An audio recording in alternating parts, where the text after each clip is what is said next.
বিশ্ববিদ্যালয়ে ছাত্ৰ ছাত্ৰীসকলৰ বাবে পোষ্ট গ্ৰেজুৱেট পঢ়াৰ পথ মুকলি কৰি দিছে।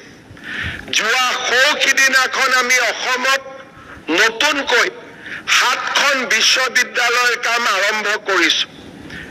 আজি ব্যক্তিগত খণ্ডটো আজিম প্ৰেমজীৰ দৰে বিশ্ববিদ্যালয়ক অসমত অনাৰ বাবেও যিয়ে নেকি সামাজিক ন্যায়ৰ ওপৰত গুৰুত্ব দিয়ে তেনে বিশ্ববিদ্যালয়কো অসমত অনাৰ বাবে আমি প্ৰচেষ্টা চলাইছো।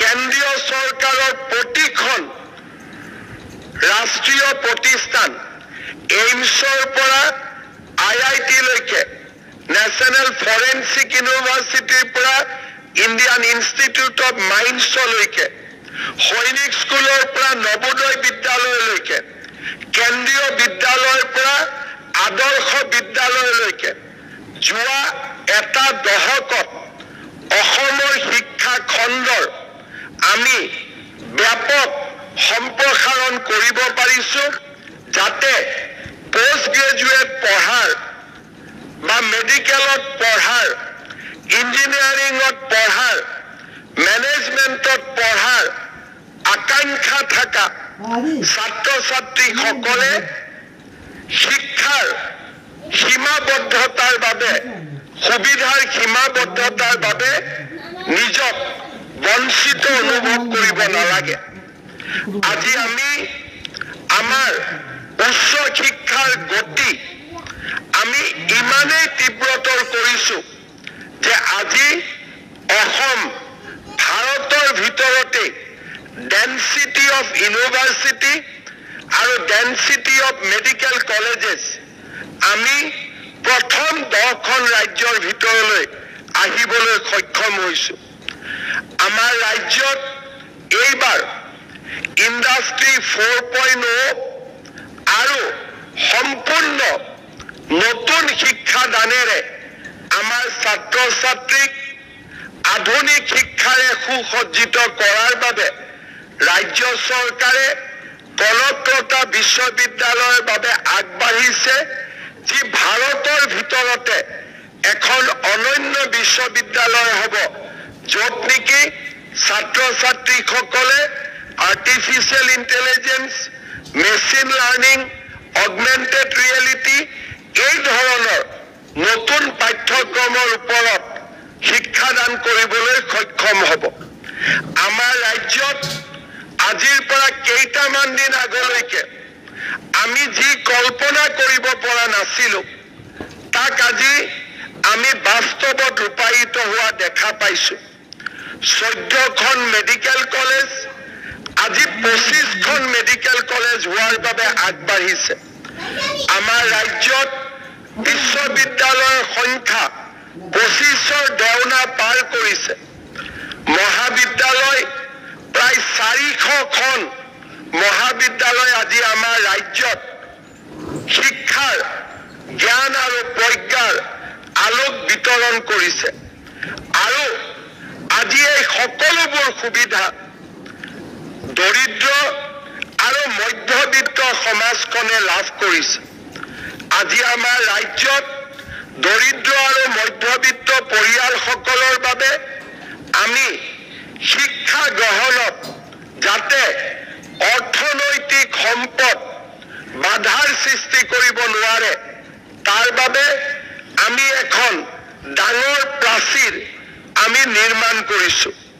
মই ভাবো এই আঁচনিবিলাকৰ লগত আজি আমি আৰম্ভ কৰিব পৰা নিযুত মইনা আঁচনিখনে আমাৰ ছাত্ৰীসকলৰ বাবে সম্ভাৱনাৰ এখন ডাঙৰ দুৱাৰ মুকলি কৰি দিব। মই আৰু এটা দিশৰ প্ৰতি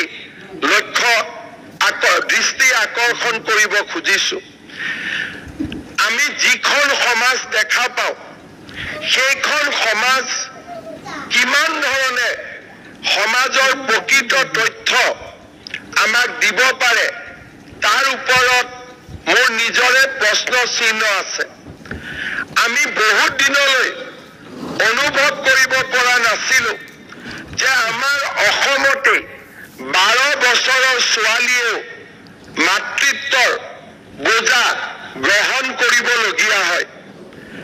আমি বহুত দিনলৈ গুৱাহাটীত দেখি থকা সমাজখনক যেতিয়া আমি দেখা পাওঁ, ডিব্ৰুগড়ত দেখি থকা, যোৰহাটত দেখি থকা, তেজপুৰ শিলচৰত দেখি থকা সমাজখনক যেতিয়া আমি দেখা পাওঁ, তেতিয়া আমি কল্পনাও কৰিব নোৱাৰো যে আমাৰ মাজতে আৰু এখন সমাজ আছে, যিখন সমাজত 9ৰ পৰা 12 বছৰ বয়সতে ছোৱালীক বিয়াত বহিবলৈ সমাজে বাধ্য কৰায়। 12, 13, 14, 15 বছৰত আমাৰ এখন সমাজ আছে, যিখন সমাজত 14 বছৰৰ বয়সৰ ছোৱালী এজনীয়েও তৃতীয় পত্নীৰ চাৰ্টিফিকেট মূৰত লৈ তেওঁলোকে জীৱন নিৰ্বাহ কৰিবলগীয়া অৱস্থা হয়।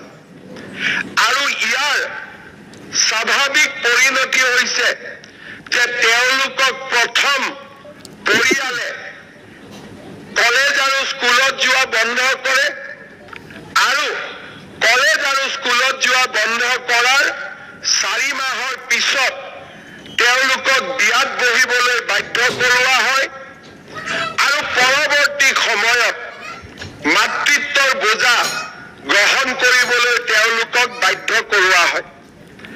আমি যেতিয়া তেনেকুৱা অঞ্চললৈ যাওঁ, 22 বছৰৰ ছোৱালী এজনীয়ে কোলাত 4টাকৈ সন্তান লোৱা প্ৰতিচ্ছবি, আৰু বিশ্ববিদ্যালয় কটন কলেজত 22 বছৰীয়া ছোৱালীয়ে পোষ্ট গ্ৰেজুৱেট ক্লাছত ক্লাছ কৰিবলৈ অহা প্ৰতিচ্ছবি, এফালে হাঁহি আৰু আনন্দ আৰু আনফালে দুখ আৰু বেদনা, দুখন বিচিত্ৰ, দুখন বৈচিত্ৰ আৰু দুখন পাৰ্থক্য ভৰা সমাজ আমাৰ সন্মুখত আহি থিয় দিয়ে।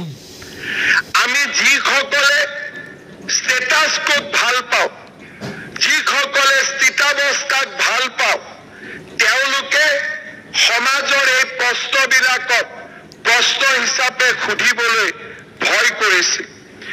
আৰু সেয়েহে স্বাধীনতাৰ 75 বছৰ পিছতো কোনো এখন চৰকাৰ, কোনো এজন সামাজিক অনুষ্ঠানে প্ৰশ্ন কৰা নাছিল যে ধুবুৰী, মানকাছাৰ, চাউথ চালমাৰা, বৰপেটা, দৰং, মৰিগাঁও, নগাঁৱত বা অসমৰ চাহ বাগিচাসমূহত কিয় বাল্য বিবাহ আৰু টিনেজ প্ৰেগনেন্সিৰ সংখ্যা অভূতপূৰ্বভাৱে বৃদ্ধি হৈছে। আমি সমাজত বহুত কথা আলোচনা কৰোঁ। কোনোবাই যদি কথা কওঁতে কাৰোবাৰ যদি অসমীয়া চিঠি এখন যদি কেতিয়াবা ভুলতে বৰাক উপত্যকাত যায়, আৰু বৰাক উপত্যকাৰ বাবে প্ৰস্তুত কৰা বঙালী ভাষাৰ চিঠি এখন যদি আমাৰ ঘৰলৈ আহে, একেদিনাই আমাৰ সংবাদ মাধ্যম, সমাজ চিন্তিত হৈ পৰে।